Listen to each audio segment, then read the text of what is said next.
and we need to rethink a little bit the way we talk about teaching and we behave and we act, because the change needs to start within us. Hello everybody, welcome to another episode of Teacher Talk. Today with me a very special guest who was the opening speaker of the BRAZ-TESOL conference. With me, Vinícius Nobre. Vinícius, thank you very much for being here. Call me Vinny. Thank you for having me. Okay, Vinny. Thank you very much. It's all my pleasure. Vinny, you gave a very inspiring talk at the conference. For those of you at home who haven't seen it, what was your talk exactly about? It focused a little bit on the role of the teacher today and the challenges that we face, because teaching is not really considered a full profession, but rather a semi-profession. Right. The young learners teacher is often perceived as the less important teacher.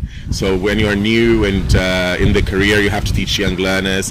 When you, if you don't speak the language so well, you've got to teach young learners. And I think it's the complete opposite. I think that you need to, if you're working with children, you have the possibility to go beyond, not only the possibility, but rather the responsibility to go beyond the language itself or the communication. You're really educating that individual as a whole citizen, as a whole human being. Right. And you have a huge responsibility to develop, social emotional skills and critical thinking together with the language. And the sooner you start doing this the better.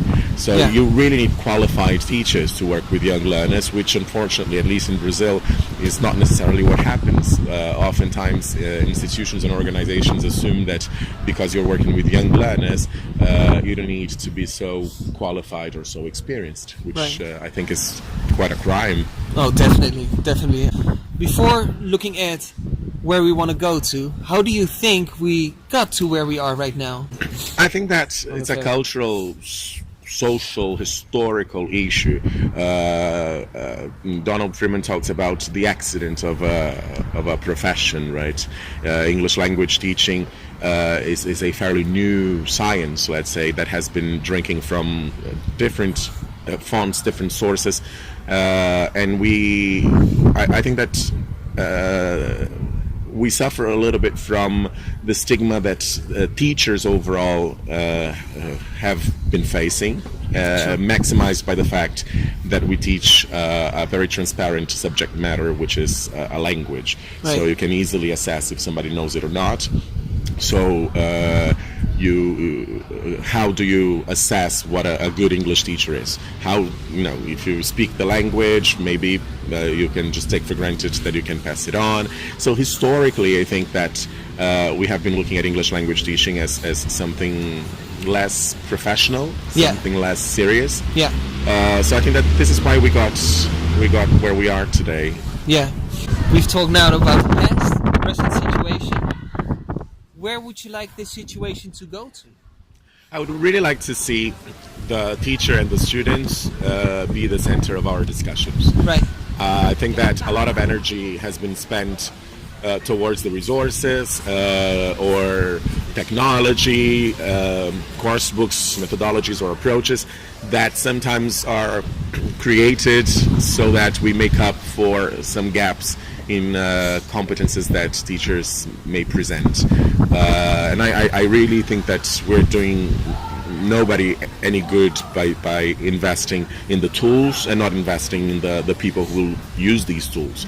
I would really like to see in the future teachers and students being the central and most important part of the teaching and learning process, and all the other resources and tools that we might come up with, or we might adapt or bring into our practice, should be perceived as actual tools that can maximize something, but that are not essential, that are not vital to the human connection and the development of people, really.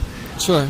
They should be there to help, they should be there to make things easier, but not to compensate for the lack of training, education, knowledge or skills that we might still encounter in teachers around Brazil or even in other countries. Right. when you were giving your talk as well, you were encouraging a lot of teachers, you were motivating them by actually trying to let them become aware of what it is that they are doing is actually very important. But in the end, they are still very lonely in the classroom, right? Which is something you mentioned as well. So what about those teachers from primary or the very young learners or even secondary? What would you recommend them to do when feeling lonely or feeling that their profession is not valued? We need to build strong communities. We need to find ways to go beyond the classroom walls and share and work together towards a more professional take of what we do. So I think that if we invest our time and our energy in communities like BRAZ-TESOL or IATEFL or a local community or even an informal study group with your friends, where you can exchange ideas and talk about your practice and try to systematize and deepen your knowledge about what you do.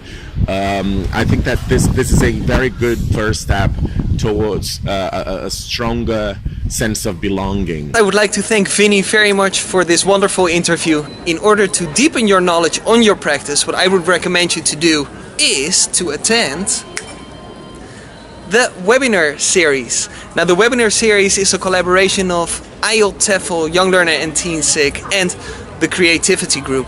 Lots of great and innovative ideas for you to continue reflecting on your practice. In the meantime, make sure you follow us on Facebook, on Instagram, on Twitter, and on the YouTube channel. Have a wonderful week, everybody, and remember once again that a great teacher never stops learning. Take care.